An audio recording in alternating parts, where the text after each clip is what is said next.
Hi friends, நம்ம Virat மூவிஸில் பார்த்திபனோட teens எப்படி இருக்குன்னு பார்ப்போம். இதில் ஒரே ஸ்கூலில் படிக்கிற, அதுவும் ப்ரீ டீனில் இருக்கிற ஒரு 12 பசங்க நம்ம வளர்ந்துட்டோன்னு அவங்க பேரண்ட்ஸுக்கு நிரூபிக்க கூட்டா ஸ்கூலுக்கு பங்க் அடிச்சுட்டு ஒரு மர்மமான இடத்தை எக்ஸ்ப்ளோர் பண்ண போகிறாங்க. வழியில் இவங்க கூட படிக்கிற பையன் பார்த்துட்டதுனால அவனையும் இழுத்துட்டு போகிறாங்க. அந்த மர்மமான இடம் எதுன்னா நட்சத்திராவோட பாட்டி இருக்க ஊர். அந்த ஊரில் பேய் இருக்க பாழங்கணரும் அந்த பேய் பிடிச்சதுன்னா அதை ஓட்டுறதுக்கு ரத்த போட்டு பூவாத்தா இருக்கான்னு நட்சத்திரா கொடுத்த பில்டப்பை நம்பி போகிறாங்க. ஆனால் போகிற வழியிலேயே ஒரு மறியல் போராட்டத்தினால பஸ் நின்று போக குறுக்கு பாதையில், அதுவும் ஆள் நடமாட்டம் இல்லாத வழியில போயிடலாம்னு முடிவு பண்றாங்க. அப்படி போகும்போது பல தடங்கள் ஏற்படுது. அதுக்கு மேல ஒவ்வொருத்தரா காணா போறாங்க. எப்படி பக்கத்துல இருக்கும் போதே மாயமா போறாங்க. எஞ்சி இருக்க பசங்க அடுத்து என்ன பண்றாங்க, அங்க வந்து ஒரு ஆஸ்ட்ரோபிசிஸ்ட் இவங்களுக்கு உதவி பண்ண முடிஞ்சதா என்பது அந்த படத்தோட மீதி கதை. ஏதாவது டிஃபரெண்டா செய்துட்டே இருக்கிற பார்த்திபன் இந்த படத்துல இந்த கால ஜெனரேஷன் ஆல்பா பசங்களோட பேச்சு எப்படி இருக்குன்னு ஒரு சாம்பிளோட ஆரம்பிக்கிறாரு. அந்த வயதுக்கு மீறின பேச்சும் நிறைய இங்கிலீஷும் கலந்த பேச்சை கேட்டுட்டு ஆள் நடமாட்டம் இல்லாத இடத்துக்கு அழைச்சிட்டு வந்துறாரு. ஆனா நமக்கு இந்த பசங்க கூட்டா கட்டடிக்கிறத திரும்பி ஒரு தடவை கூட பார்க்க மாட்டேன்னு பிடிவாதமா இருக்க டீச்சரை ஞாபகம் வருது.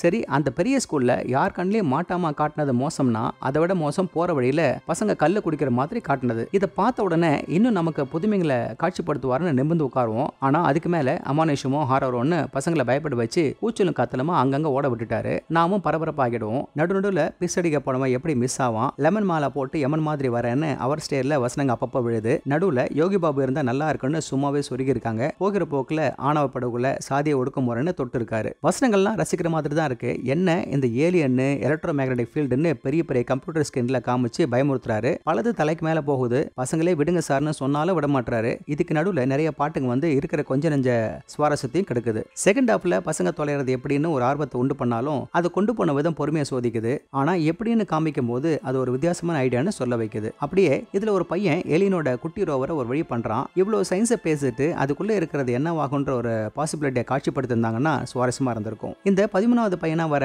ஐயன் காளியோட பிளாஷ்பேக் நெகிழ வைக்குது. ஆனா அவனை படிக்க வச்சவரு இப்படி விட்டுட்டு போயிட்டாருன்னு நினைக்க வைக்கிறாங்க. இந்த ஏலனுக்காகவே ஒரு வசதிக்கு இந்த கேரக்டர் சேர்த்திருக்காங்க. வேணும்னா இந்த படத்தோட பார்ட் 2ல அந்த ரோலுக்கான முக்கியம் தெரிய வரலாம். அப்படியே பசங்களோட பேரண்ட்ஸை தேடிட்டு வர போலீஸை, முக்கியமா 13 உருப்படிங்க வருதுன்னு சொன்ன ரத்த போட்டு பூவாத்தவ அப்படியே விட்டுட்டாங்க. பசங்க எல்லாருமே நல்லா நடிச்சிருக்காங்க. பார்த்திபனை சொல்லணும்னா அவரே டிஃபரெண்ட் லுக்ல வராரு. அவர் இதுவரை வாழ்நாள் முழுதும் தேடினதை பார்த்தும் பதறாம நடிக்கிறது நமக்கு என்னவோ செய்யுது. எந்த ஆரவாரமான முன்னோட்டமும் இல்லாம நிதானமா டீன்ஸ் 2ஆம் பாகம் இருக்குன்னு வேற சொல்றாரு. இமானோட இசை கதைக்கு தகுந்த மாதிரி தான் அமைஞ்சிருக்கு. கிராபிக்ஸும் இருக்கிற பட்ஜெட்டுக்குள்ள வந்திருக்கு. ஓகே ரகம். இது வித்தியாசமான கதைக்களம். என்ன பார்த்திபன் ஏலியனுக்காக சில விஷயங்களை சொன்னவர் கதையில இருக்க சில லாஜிக் குறைகளை பார்த்து ட்ரிம் பண்ணியிருந்தா இன்னும் நல்லாவே இருந்திருக்கும். இந்த கதையோட கிளைமேக்ஸ்ல வர சில விஷயங்க ஒரு நிரூபிக்கப்படாத ஒரு கருத்து. ஆனா ஏலியன் ஃபாலோவர்ஸ்க்கு பார்த்திபன் பார்வையில என்ன சொல்ல போறாருன்னு ஒரு ஆர்வம் இருக்கலாம். ஆனா இப்போதைக்கு இதோட 2ஆம் பாகத்தை பார்த்தா தான் பார்த்திபன் இது வழியா என்ன சொல்ல வராருன்னு தெரிய வரும். அதுவரை பார்த்திபனுக்காக காத்திருப்போம். ஓகே ஃப்ரெண்ட்ஸ், இதே போல இன்னொரு சுவாரஸ்யமான பட விமர்சனத்தோடு சந்திக்கிறேன். இந்த விமர்சனம் உங்களுக்கு பிடிச்சிருந்துச்சுன்னா உடனடியாக லைக் பண்ணுங்க, ஷேர் பண்ணுங்க. நன்றி.